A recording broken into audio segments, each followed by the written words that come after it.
All right, Mackenzie, 4 under, get things going here on Thursday. What are your takeaways when you look at round 1 here in Houston?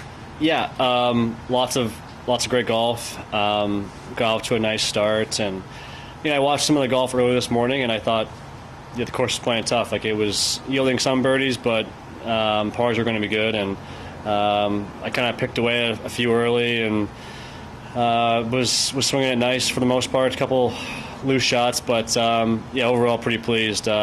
Just tomorrow I need to clean up the par 5s. When you watch something early, how much did that impact your game plan coming out this afternoon? Yeah, I think the game plan for this golf course is usually the same. It's trying to wear a lot of fairways and greens, and you just know shooting 2-3 under around here is a great round of golf and keeps you in it. So I just think that kind of just reinforced the patience and the game plan that I had already in place, and be more of the same the next few days. You and I spoke yesterday about success in the fall, what you learned in 2016, and maybe how you're going to pivot and do things a little differently with the win under your belt. How much big picture is this a continuation from your new approach of winning in the fall early and trying to follow up on it? Yeah, I think that obviously I have some confidence, but more than anything, trying to be a bit more patient, a bit more positive. I made a bit of a mess of the third hole of par 5, and I think a growth in my game is to come back on the next hole, which is pretty tough, and make a birdie. So nice bounce back there, and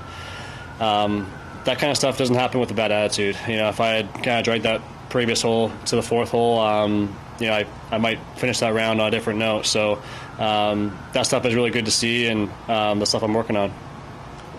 I remember you and I talked in Mississippi kind of about your goal to add length off the tee, which you've done. Mm-hmm. How much does that help on a golf course like this when that added length really does come into play? Yeah, for sure. It's big. I think, today I was playing with Tony, who's pretty long, and, kind of keeping up with him, which, is a good sign for me and something that I'll continue to work on. But for sure on a golf course like this, it's a huge advantage to be able to hit it far, and the closer you can get to the hole, the better.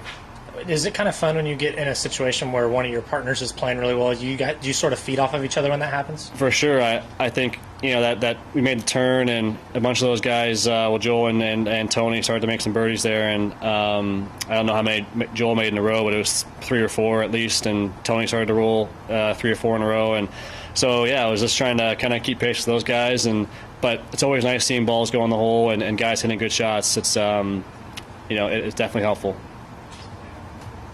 Perfect. Thanks, guys. Thank you.